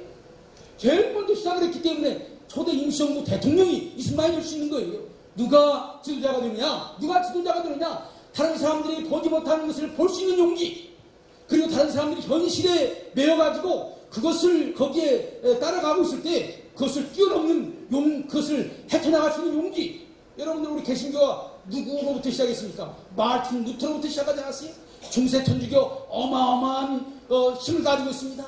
여기에 마틴 루터가 자기 온몸으로 그걸 비춰가지고 중세 천주교를 깨부쉈다고요. 그래서 오늘날 개신교가 만들어진 거예요. 이승만 박사도 마찬가지예요. 일본 치하에서 아무도 꿈을 가지고 있지 못했을 때 미국 하와이에서 세계가 어떻게 돌아가는지를 공부를 하고 그 공부한 결과 지금 일어날 때다 이렇게 생각을 했던 거예요. 현실의 근거에서 일어나는 것이 아니라 믿음의 근거에서 일어나는 것입니다. 그때 하와이 기독교 공동체가 이승만 박사를 도와줬던 거예요. 그 다음에 앞장선 사람이 누군지 압니까? 그 미국 본토에 있는 그 교포들이에요. 그 중심은 누굽니까? 안창호예요. 도산 안창호. 이분이 회의를 소집을 했습니다. 그래서 우리 민족을 대표할 사람을 선출하자. 그래서 윌슨 대통령 만나서 민족의 독립을 얘기하자. 그 대표로 선출된 사람이 누군지 압니까? 이승만 박사예요. 왜냐하면 이승만 박사는 윌슨의 제자니까 이승만 박사가 얘기를 하면은 가능하지 않겠는가 이렇게 생각을 했던 거죠. 그리고 그 당시에 이승만 박사만큼 공부를 많이 한 사람이 없어요. 이승만 박사만큼 영어를 잘하는 사람이 없어요. 그렇기 때문에 이승만 박사를 민족 대표로 선출한 것입니다. 1919년 3월 1일 손병희가 민족 대표가 되기 전에 이 1918년 11월 25일 이승만 박사가 민족 대표로 대한민국민의 민족 대표로 선출된 것입니다. 거기에서 그리고 거기에서 청원서를 만들었어요. 청원서의 내용은 이제 세계의 새로운 질서를 가져온 미국이라고 하는 나라, 위대한 나라다. 미국을 찬양을 했습니다. 미국을 찬양하고. 그 다음에 우리 한국은 부당하게 일본에 의해서 억울한 일을 당하고 있다.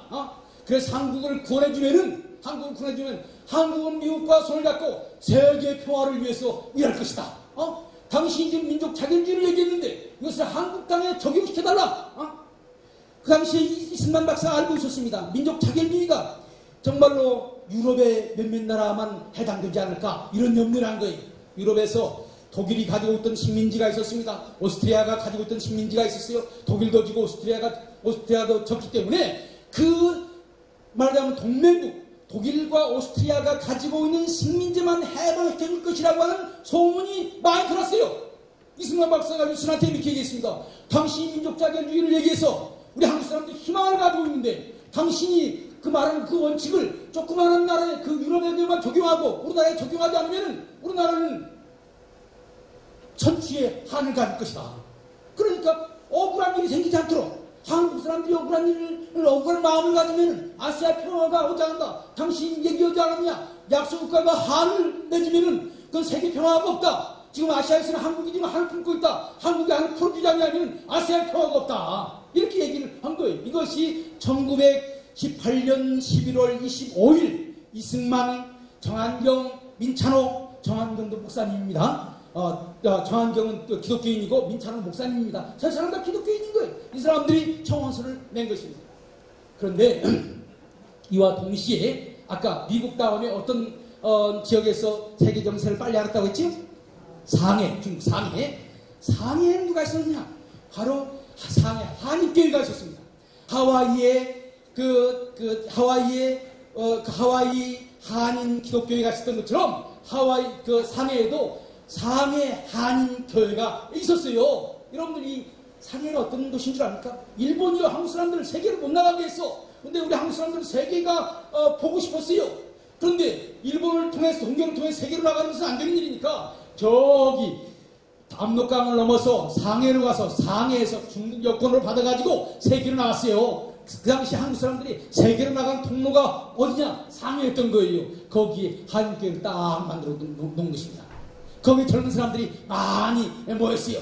거기에 여운형, 그 다음에 장덕수, 선우여, 그 다음에 김철, 서병호, 여러 사람들이, 젊은 사람들이 상해 한인교회를 중심으로 해서 신앙생활을 하고 있었습니다. 이 사람들에게 무슨 소식이 들린 줄 압니까? 야, 새로운 세상이 왔다. 미국이 전쟁에서 이겼고, 미국은 전쟁 끝난 다음에 세계를 새로운 나라로 만들어야겠다. 민주적인 나라로 만들어야겠다. 이런 주장을 한다. 그러니까 이때 우리가 독립운동을 해야 될 그때가 아니냐, 이렇게 생각을 하는 거예요. 마침 그때 상해에 누가 왔느냐? 윌슨의 특사 크레인이라고 하는 사람이 상해에 왔었어요.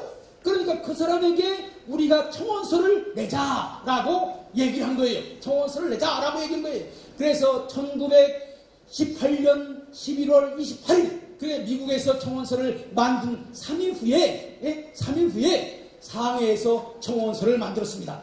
그 청원서를 만든 사람은 장덕수라고 하는 사람이에요. 장덕수는 전덕기 목사님에게 세례를 받았습니다. 그의 그 형이 동경 YMCA 간사예요. 기독교 신앙을 가지고 있는 사람이에요. 바로 1918년 11월 28일 청원서의 내용 한번 좀 띄워주시기 바랍니다. 청원서의 내용. 청원서의 내용. 예.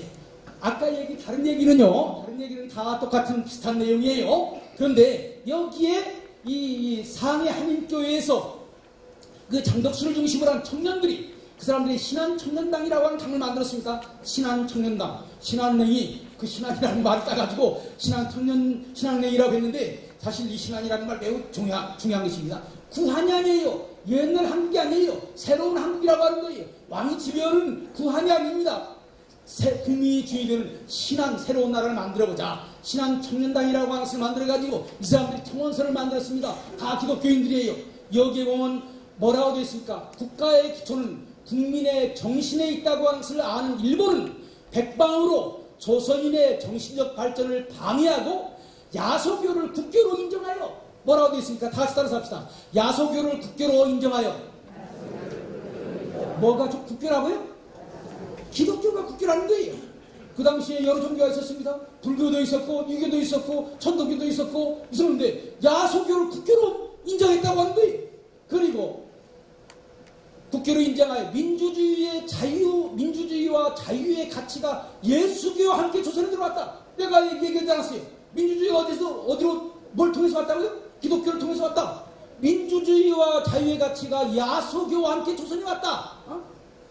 그래서 일본 사람들이 생각할 때 지금 일본 사람들이 시키는 대로 해야 되는데 이 사람들이 민주주의를 얘기를 하고 자유를 얘기하니까 이건 안 되겠다. 그래서 기독교야말로 말하자면 그 일본이 조선을 통치하는데 가장 큰 장애물이라고 생각한 겁니다. 그래서 기독교를 박해하겠다고 생각했어요.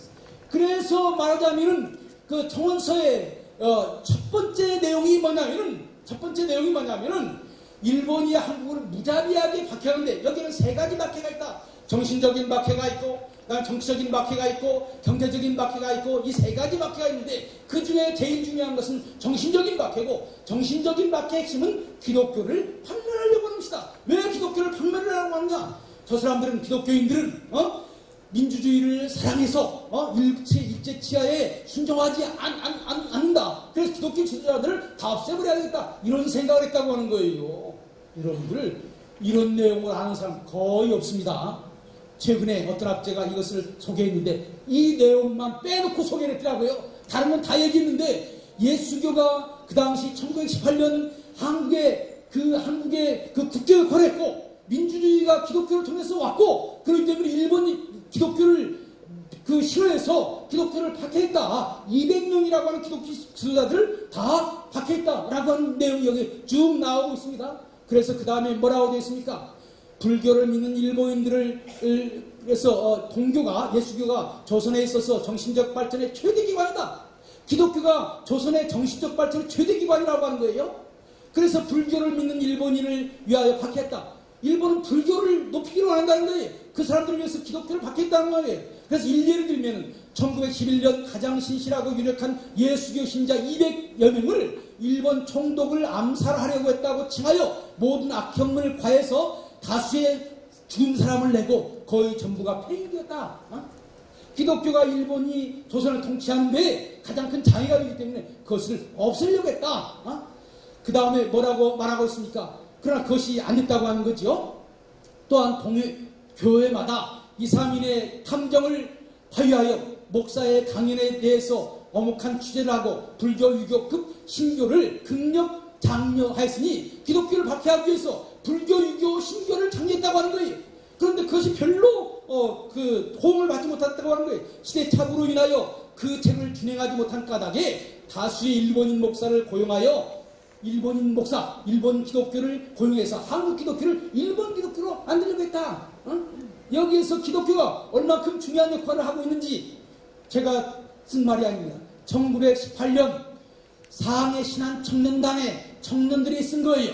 거기에 장덕수라고 하는 청년이 주동에 쓰고 그 다음에 거기에 여운형이 이것을 영어로 번역을 하고 그 다음 피치라고 하는 선교사가 이것을 또 교정을 보고 그래서 크레인 그 윌슨 대통령 특사가 일본에 상해에 왔을 때 그 사람 손에 이걸 들려 보낸 것입니다. 여러분들 기독교가 주역이 아닙니까? 맞죠? 우리 이거 다 같이 박수해야 됩니다. 아마 이것을 공개적으로 얘기한 것은 오늘이 처음인지 몰라요. 아무도 대한민국 사람들이 이 자료를 제대로 본 사람이 없습니다. 이 자료를 제대로 본 사람이 없어요. 그래서 이 상해에서 이런 독립운동이 일어난 거예요. 그리고요, 더 놀라운 것은 이렇게 선언서나 발표하고 끝난 것이 아닙니다. 우리 국내 사람들이 세계가 어떻게 돌아가는지 모르니까 우리 상해 한인교회 신자들이 신한 청년단 청년들이 다 국내에 들어가서 이것을 알리자. 만주에 있는 사람들 또 러시아에 있는 사람들도 모르니까 이것을 알리자. 여운형을 만주와 러시아로 보냈습니다. 그래서 그것을 알게 만들었어요. 그 다음에 선우혁이라고 하는 사람, 이분이 상해 한인교회 전도사였던 사람입니다. 여운형은 그 당시에 전도사였어요. 또 선우혁도 전도사 노릇을 했던 거예요. 이 사람이 또 우리나라에 와가지고 평안도 지방의 기독교를 돌아다니면서 지도자들을 만나면서 우리가 이런 일을 하고 있으니까 정신을 깨서 독립운동 해야 된다 이렇게 얘기를 한 거예요. 또 장덕수라고 하는 사람을 일본에 와가지고 일본의 청년들도 다시 한번 일으키도록 한 거예요. 그러니까 독립선언 청원서만 낸 것이 아니라 실질적으로 각지의 사람을 보내가지고 이런 것들을 할 수 있도록 한 겁니다. 그 다음에 세 번째는 어디 사람들이 이 세계가 어떻게 돌아가는지를 알고 있었다고 했죠? 일본 동경. 여러분들이 동경에는요 유학생들이 많았습니다. 이 사람들 가운데서는 영어를 읽을 수 있는 사람들도 있고 또 일본 신문에 세계가 어떻게 돌아가는지 잘 알았어요. 이 사람들은요 물론 세계가 어떻게 돌아가는지 알았습니다. 그런데 그냥 우리나라는 뭐 일본에게 힘으로 지금 눌려 있으니까 우리가 할 수 있는 일이 별로 없다 이렇게 생각을 하고 체념을 하고 있었습니다. 그런데 거기에 전영택이라고 하는 기독교인이었습니다. 일본의 그 와세다 대학을 다니고 있었는데 어느 날 선교사 집에 놀러 갔습니다. 선교사 집에 놀러 가서 우연히 신문을 보는데 거기에 영어 신문에 이렇게 되어 있는 거예요. 1918년 12월에 미국에서는 이미 윌슨의 민족자결주의에 그 감명을 받아가지고 이승만을 대표로 선출했다. 그래서 독립운동을 하고 있다. 이 얘기가 신문에 난 거예요. 영어로 재팬 애드버타이즈라고 하는 신문에 난 거예요. 이것을 보고 깜짝 놀랐습니다. 야, 지금 우리가 이럴 때가 아니다. 그래서 동경에 있는 그 청년들을 모으기 시작했습니다. 그래서 토론을 하기 시작한 거예요. 연말 1918년 19년 연말에 청년들이 모여가지고 이것을 가지고 토론 열심히 했습니다. 어디서 좋았습니까? 동경 YMCA 기독교 청년회 회관에서 했습니다. 여러분들 잘 기억하세요. 미국에는 하와이 한인 기독교회가 있었고 그 다음에 중국에는 상해 한인 기독교가 있었고 일본에는 동경 YMCA 기독교 청년회관이 있었습니다. 기독교가 바로 이 독립운동을 할 수 있는 그 장소를 다 제공해 준 거예요. 바로 동경 YMCA 모여가지고 이 청년들이 모여가지고 지금 세계가 바꿔져 가고 있고 미국에서는 이미 독립운동이 시작되어서 이승만 박사가 대표로 선출되었다라고 하는 얘기를 듣고 이 젊은 피가 끓었던 거예요. 우리도 한번 해야 되는 것이 아니냐. 그리고 여기에 불을 붙인 사람이 있었습니다. 그 불을 붙인 사람이 아이러니하게도 일본 사람이 요시노라고 하는 일본 동경대학의 교수가 있었는데 이분이 깨인 사람입니다. 일본이 한국을 통치하는 것을 보면서 저렇게 통치하면 안 된다. 지금 민주주의 시대인데 일본은 여전히 군주의적인 시대를 가고 있다. 그래서 이 동경에 우리 기독교 청년들이 이 요시노라고 하는 동경대학 교수, 이분이 철저한 기독교 신자입니다. 이분을 초청에다가 강연을 많이 듣고 있는 거예요. 이 요시노 교수가 이렇게 얘기하는 거예요. 지금 세계는 지금 새로운 시대가 왔다. 민주주의 시대가 왔다.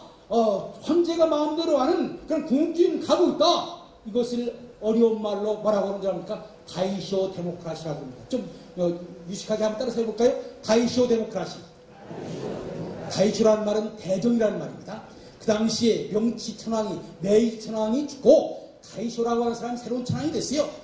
이 다이쇼 시대에 일본의 젊은 지성인들이 이제 일본도 민주주의가 돼야 된다 이렇게 주장을 하게 되었고, 그 대표적인 주자가 바로 동경 제국대학의 법학교수인 요시노라고 하는 사람이고, 이 사람이 기독교인이었던 거예요. 이 사람들이 만든 것이 28 독립선언서입니다. 28 독립선언. 28 독립선언서는 여러분들에게 보여줄 필요가 없어요. 그런데 제일 마지막 부분에 뭐라고 되어 있는 줄 압니까? 28 독립선언서. 지금 우리가 독립을 하게 되면은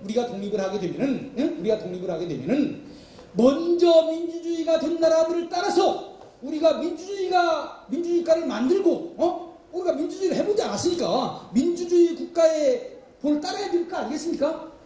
그 나라는 어떤 나라를 얘기하는 것일까요? 어느 나라의 민주주의를 따르겠다고 하는 것을 얘기하는 것일까요? 미국을 따르는 거예요.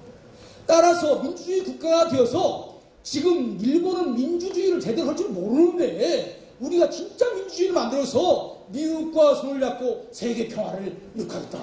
이렇게 얘기한 거예요. 여러분들, 미국에서 만들어진 청원서, 상해에서 만들어진 청원서, 그 다음에 동경에서 만들어진 청원서가요, 한결같이 얘기하는 것은 뭐냐? 일본이 겉으로는 민주주의 한다고 할지라도, 일본이 겉으로는 근대혁명을 받아들였다고 주장하지만은 내용적으로는 민주주의 국가가 아니라고 하는 것입니다. 왜냐하면 일본은 힘을 중요하게 생각해 군대로 모든 것을 하려고 합니다. 조선 총독부의 총독도 다 기민이에요. 이건 민주주의가 아니다. 일본은 힘을 사랑하는 나라고 우리 조선은 평화를 사랑하는 나라다. 미국이 아시아에서 정말로 미국의 민주주의 파트너를 구하기를 원한다면 우리 조선이 바로 그런 나라다. 이런 주장을 한 것입니다. 대단하잖아요. 28 독립선. 그러니까 우리나라가 민주주의를 배워가지고 인류 평화에 기여하겠다라고 하는 것이 28 독립선언서에 나왔던 것입니다. 바로 그것이 다 기독교인들이 주도를 하는 것이고, 그 내용의 핵심은 민주주의, 독립과 더불어서 민주주의 국가를 만들어야 되겠다고 하는 거예요. 대한민국, 민주공화국을 만들겠다고 하는 것입니다. 그런데 이런 사람들이, 특별히 상해에서 사람들, 그 다음에 일본의 사람들이 다 국내에 들어와서 다 소문을 뻗들어 달았어요. 28 독립선언을 한 다음에 그 학생들이 이제 우리 여기서 보는 것이 아니라 국내에 들어가서 많은 사람들에게 이 얘기를 해야 되겠다. 이렇게 생각해서 국내에 돌아와가지고 다 돌아다니면서, 어른들을 돌아다니면서 지금 세계가 바꿔지고 있으니까 가만히 있을 때가 아니다. 이렇게 얘기한 거예요. 여러분들, 독립운동이 국내에서 먼저 일어났습니까? 국외에서 먼저 일어났습니까? 국외에서 먼저 일어난 거예요. 그런데 그러면 그 당시에 국내에서는 독립운동이 어떻게 일어났을까요? 네 그룹이 있습니다. 네 그룹. 여러분들, 우리 그 베델교회 신자들은 지난 주일에 독립선언서를 다 받은 것 같아요. 정말로 이 3.1운동 100주년을 맞이해서 교회에서 독립선언서를 나눠주는 교회는 별로 없는 것 같은데, 정말 이 베델교회는 정말 나라를 이끌어갈 수 있는 그런 교회가 되는 것 같습니다. 베델교회 신자들이 얼마 안 되는 것 같아요.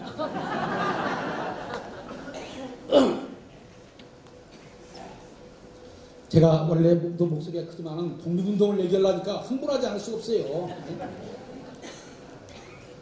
독립운동을 얘기하는데 그냥 잠자듯이 그렇게 조용하게 얘기할 수는 없잖아요. 피가 끓듯이, 피를 토하듯이 토해서 독립운동이라는 거 아닙니까? 얼마나 수많은 사람들이 죽었습니까? 아까 저는 앞에 정말로 어린아이가 나와서 그 독립운동을 기념하는 그런 무용을 했는데 정말로 제 눈에 눈물이 나오려고 그러더라고요. 정말로 좋은 거였어요. 이런 것을 할 수 있는 교회가 많지 않다고 생각합니다. 여러분들, 정말로 이 청와대 산 너머 이 베델교회에서 여기에서 새로운 역사가 일어나서 청와대가 정말로 중앙청이 자유민주주의적인 기초에 분명하게 서고 그래서 대한민국이 새로워지는 그런 나라가 오기를 여러분들 다 같이 기도합시다. 아직 끝날라 멀었어요. 국내에 그 어떤 세력이 있었는가라고 하는 것을 알기 위해서는요, 독립선언서 보면 됩니다. 독립선언서 제일 마지막에 33인의 명단이 나오고 있습니다. 33인의 명단이 나오고 있어요. 제일 첫 번에 누가 나오는 줄 아세요? 손병희. 두 번째 누가 나오는 줄 압니까? 길선주. 세 번째 이필주. 그다음 네 번째 백용성. 이 네 사람이 대표자로 나온 것입니다. 그 다음엔 쭉 이제 순서대로 쓴 거예요. 그런데 네 사람 가운데 두 사람이 목사님입니다. 길선주, 이필주. 길선주는 장로교 목사님, 이필주는 감리교 목사님. 그러니까 3.1운동이 크게 보면 몇 세력으로 이루어진 줄 압니까? 네 세력으로 이루어진 거예요. 전도교 세력, 장로교 세력, 감리교 세력, 그 다음에 불교 세력. 이 네 세력으로 이루어진 것입니다. 그러니까 기독교 세력이 두 개나 되잖아요? 이거 매우 흥미있습니다. 좀 더 구체적으로 생각을 해보면요, 독립운동을 해야 되겠다고 하는 것이 제일 먼저 생각하는 것이 누군 줄 압니까? 장로교가 그걸 생각을 했어요. 장로교가 1918년 9월 평안북도 선천에서 장로교 총회가 열렸습니다. 이때 중국 상해에서 상해 한인교회 신자와 목사님이 평양의 그 선천에 있는 그 장로 총회를 방문했습니다. 그때 온 사람이 누구냐면 상해 한인교회 그 평신도 대표인 여운형과 그 다음에 그 교회를 돌봐주는 중국에 있는 선교사 피치 선교사가 같이 온 거예요. 같이 와서 우리 한인교회를 도와달라 얘기하면서 동시에 세계가 바꿔져가고 있다. 조선에 있는 우리 기독교인들이 정신 차려야 된다. 이 얘기를 하고 돌아간 것입니다. 여기에 중심적인 인물이 이승훈이라고 하는 사람이에요. 3.3인 앞에 네 사람 이름에 나오지 않지만 실질적으로 이승훈이 제일 중요한 역할을 했습니다. 이승훈 장로가 제일 중요한 역할을 했어요. 바로 이승훈 장로가 이제 나와서 이제 그 평양에 가가지고 길선주 목사를 만난 거예요. 평양 기홀병원이라고 병원에서 아픈 척하고 병원에 누워가지고 이제 길선주 목사가 병문안하러 왔는데 그때 얘기를 한 거예요. 우리 독립운동을 하자. 장로교회가 그래서 독립운동을 하자고 결의했습니다. 평안남북도를 중심으로 해서 결의했어요. 그 다음에 감리교 세력은 누구를 중심으로 해서 진행된 줄 압니까? 박희도라고 하는 YMCA 간사. 그 사람이 감리교 전도사였어요. 감리교 교역자인 거죠. 박희도가 중심으로 해서 YMCA를 중심으로 해서 독립운동을 하려고 한 거예요. YMCA는 국제적인 단체입니다. 그렇기 때문에 세계가 어떻게 돌아가는지 잘 알고 있어요. 그래서 여기에 또 정춘수라고 하는 목사, 오하영이라고 하는 목사, 또 그 다음에 이필주가 누군 줄 압니까? 정동 제1감리교회 담임 목사였어요. 이필주라고 하는 목사님, 이런 분들이 다 거기에 같이 참여를 하게 된 거예요. 그러니까 감리교 플러스 학생 같이 참여한 거예요. 이 세력이 뭐냐면 이필주가 그 대표로 나와 있는 감리교와 학생 그룹입니다. 이 그룹은 어디를 기반으로 해서 한 줄 아세요? 서울을 중심으로 해서 하는 것입니다. 여기에 천도교가 이제 제일 마지막으로 등장하기 시작하는 거예요. 일본에서 송계백이라고 하는 그 학생이 왔어요. 그 당시에 독립운동을 하려면 뭐가 필요하겠습니까? 독립운동을 하려면 뭐가 필요하겠습니까? 너무 어렵게 생각하지 말고 쉽게 생각하세요. 돈이 필요해요. 돈이. 그런데 그 당시에 돈을 제일 많이 가지고 있는 사람이 누군지 아세요? 손병희가 제일 많이 가지고 있는 거예요. 천도교가 돈을 많이 가지고 있는 거예요. 기독교는 다 본부가 없기 때문에 개교가 돈을 가지고 있는지 모르지만은 뭐하니 돈이 없어요. 그래서 손병희는 전도교의 근거에는 돈이 어마어마하게 많이 있는 거예요. 그래서 일본에 있는 송계백이라고 하는 청년이 손병희 찾아가서 독립운동을 해야 되고, 그러니까 당시 돈도 내야 되고 전도교가 일어나야 됩니다. 이렇게 얘기하니까 손병희가 최린이라고 하는 사람을 불렀습니다. 최린이 전도교의 그 손병희 오른팔인데 최린이 매우 중요한 역할을 했습니다. 최린에게 얘기를 했어요. 최린이 이제 조사를 해봤습니다. 조사를 했더니 이미 장로교와 감리교가 독립운동을 하려고 한다고 하는 거예요. 그래서 이제 최린이 다시 손병희한테 얘기를 한 거예요. 지금 천도교가 이 나라에서 시작된 종교인데 많은 사람들이 천도교를 이 나라의 민족 종교라고 생각하지 않고 있습니다. 그런데 장로교와 감리교가 독립운동을 하게 되면은, 그리고 천도교가 안 하게 되면은 천도교는 민족 종교에서 제외가 됩니다. 그러니까 우리도 해야 됩니다. 이렇게 얘기하니까 그 손병이가 들어보니까 맞거든요. 정신 바짝 차리고 그럼 우리가 하자. 근데 천도교가 손병이라고 하는 천도교에 막강한 힘을 가지고 있는 대표가 있습니다. 그 다음에 천도교가 막강한 자금이 있습니다. 그 다음에 천도교가 독립선언서를 인쇄할 수 있는 인쇄소도 있는 거예요. 그러니까 여러 가지 그 많은 그 조직과 자원과 시설을 가지고 있는 거예요. 그래서 손병희가 최윤한테 당신이 책임지고 이 일을 감당해라 이렇게 요청했던 것입니다.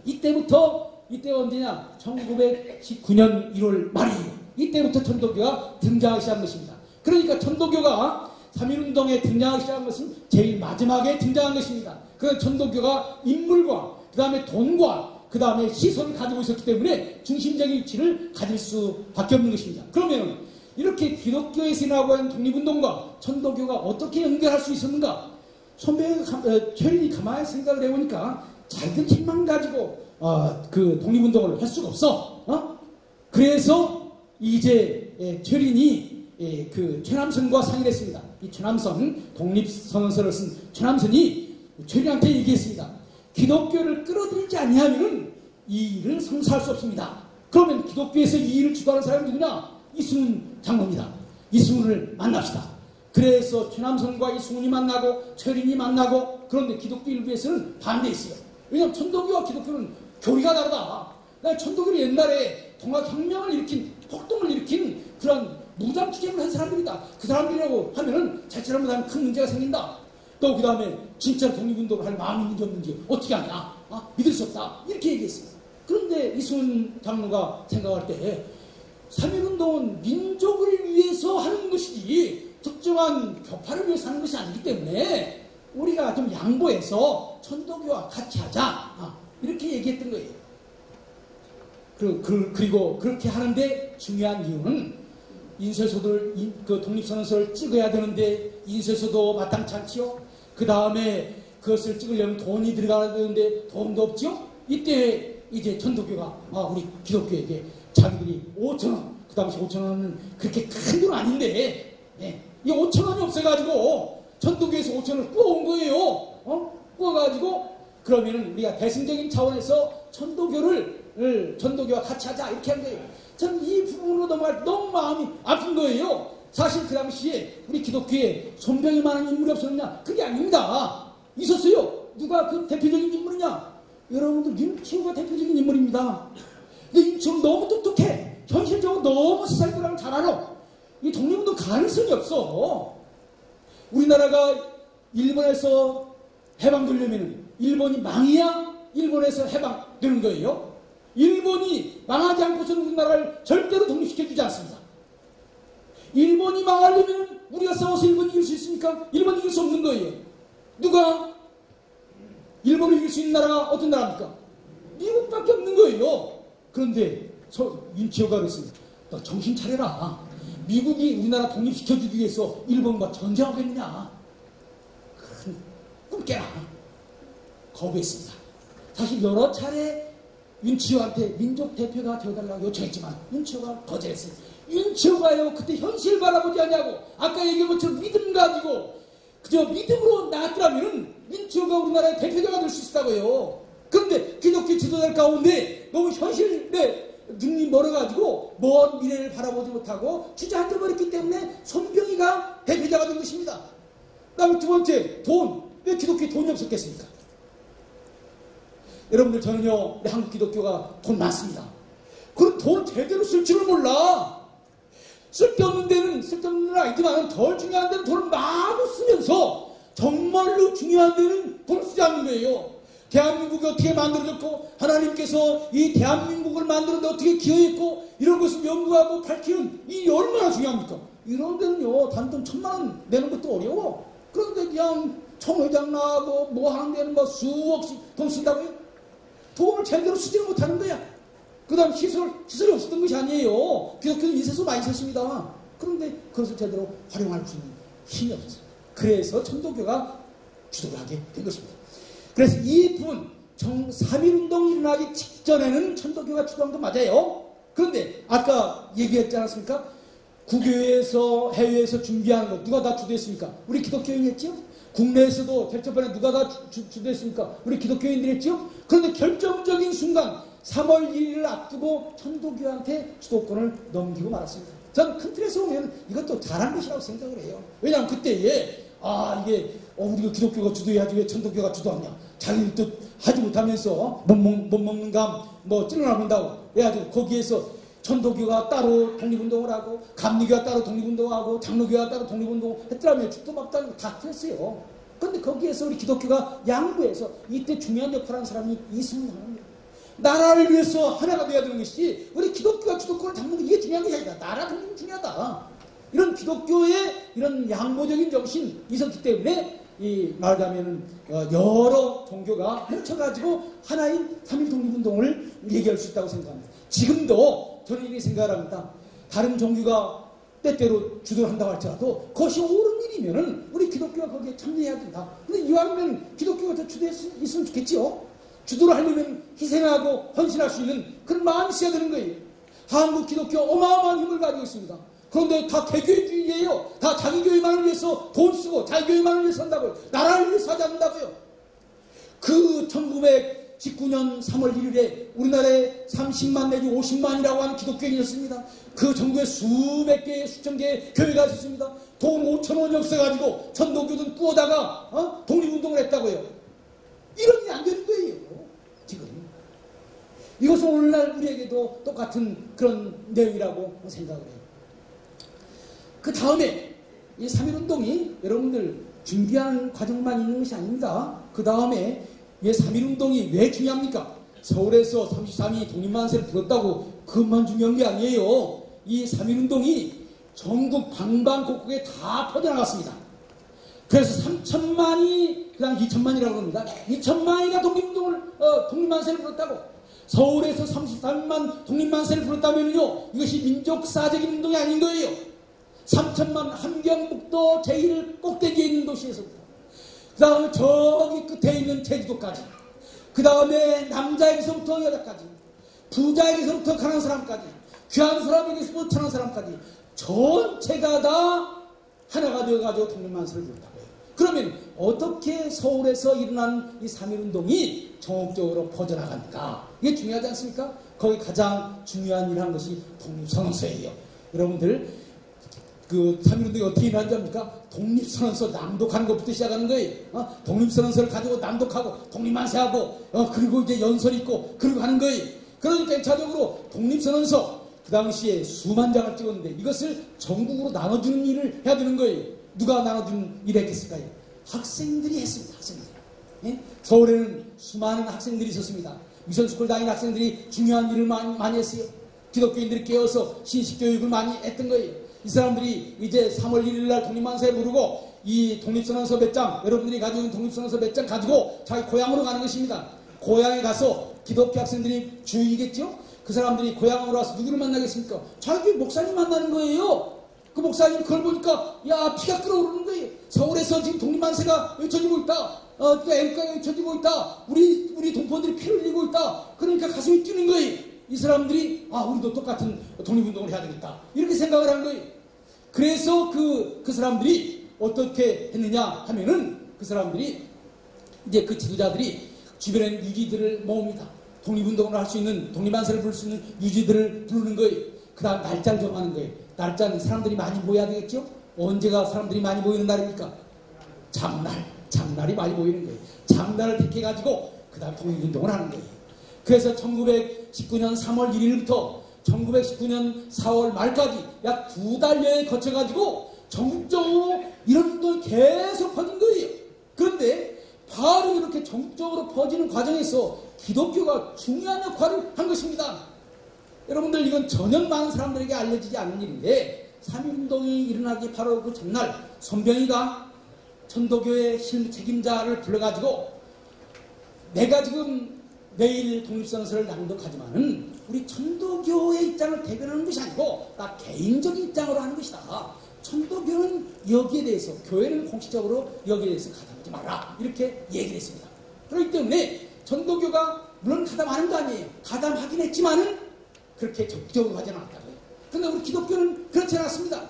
기독교는 열심을 다해서 전국의 조직망을 통해서 이 서울에서 일어나고 있는 일을 알린 거예요. 그래서 평안남북도 이승훈 장로가 중심으로 해서 자유운동을 일으켰습니다. 함경남북도 누가 중심이었냐면은 그 정춘수 목사가, 감리교 목사가 중심으로 돼서 했습니다. 전라남북도 김필수라고 하는 목사님이 중심이 돼서 했습니다. 그 다음에 경상남북도 이갑성이라고 하는 교회 기독교 평신도가 중심이 돼서 했습니다. 그래서 전국적으로 기독교인들이 중심이 돼가지고 널리 퍼진 거예요. 그리고 그 주역이 우리 기독교 학생, 기독교 목사님들이 거기에서 주역을 했던 것입니다. 그러니까 독립선언서 1919년 3월 1일 독립선언서 서울에서 부른 그때는 천도교가 약간 주도했다고 말할 수 있지만 전국적으로 확산되는 데는 누가 주도했습니까? 우리 기독교인들이 한 거예요. 준비도 기독교인이 했고 탁 일으키는 바로 그날 천도교가 주도했다고 말할 수 있어요. 그 다음에 전국적으로 확산시키는데도 기독교가 주도를 한 것입니다. 그러면 어떻게 해서 우리 기독교인들이 이렇게 중심적인 역할을 할 수 있었을까? 이것만 얘기하고 제 얘기를 끝내려고 그럽니다. 첫 번째, 사실 한편으로는 일본이 나라를 지배하고 있었지만 우리 기독교 내부에 힘을 축적하고 있었다고 하는 것입니다. 1919년 3월 1일 갑자기 3.1운동이라는 것이 아닙니다. 힘이 있었기 때문에 하는 거예요. 그 힘의 뿌리는 뭐냐? 1907년 대북운동인 거예요. 1907년 나라가 망해져 가는데 하나님께서 한국 사람들 마음속에 새로운 인간, 새로운 나라에 대한 꿈을 심어준 거예요. 1907년 대붕이란 바로 그의 가을에 뭐가 만들어진 줄 압니까? 대한예수교 장로회 동노회가 만들어졌습니다. 1907년에 노회가 만들어졌다고. 한국 사람들이 운영하는 선교사가 주관하는 기독교가 아니라 이제 한국 사람들이 주도하는 교회가 제일 첫 번에 만들어진 것이 1907년 동노회라고요. 그러니까 내적으로는 신앙의 열기가 일어났습니다. 외적으로는 뭐가 일어났습니까? 외적으로는 조직이 만들어졌어요. 그 다음에 1909년에 뭐가 일어났습니까? 100만 구역운동. 이 나라 신자가 100만 명만 되면은 하나님께서 이 나라를 일본에게 넘겨주지 아니하고 이 나라를 통일시켜줄 것이다. 이렇게 생각을 한 거예요. 100만 구역인이 단지 기독교인 100만 명 만들자. 이거 아닙니다. 기독교인이 100만 명만 되면은 하나님께서 이 나라를 망하게 하지 않을 것이다. 이런 생각으로 100만 구역운동을 하게 된 거예요. 1910년 무슨 일이 벌어진 줄 압니까? 나라가 망해져가는 그 순간에 1910년 7월 이승만 박사가 미국에서 공부를 해서 프린스턴 대학에서 박사를 받았습니다. 여러분들 세상이 어렵다고 포기해서는 안 되는 거예요. 그때 열심히 준비하는 사람이 있어야 되는 거예요. 이승만 박사가 정말로 준비하고 공부해야 새로운 나라를 이끌어갈 수 있다. 1910년 7월 이승만 박사가 철학 박사를 하기를 받은 거예요. 프린스턴 대학에서 받은 거예요. 그 다음에 1910년 9월, 10월, 11월 무슨 일이 벌어졌는지 제가 아까 얘기했죠. 대한제국이 아니라 민국을 만들어야 되겠다고 하는 꿈이 우리나라에 퍼져 있었습니다. 1911년 무슨 일이 벌어진 줄 압니까? 신구약 성경이 완간됐습니다. 그전에는 성경이 완간되지 않았어요. 여러분들 저는 이것이 하나님의 놀라운 섭리가 있다고 생각해요.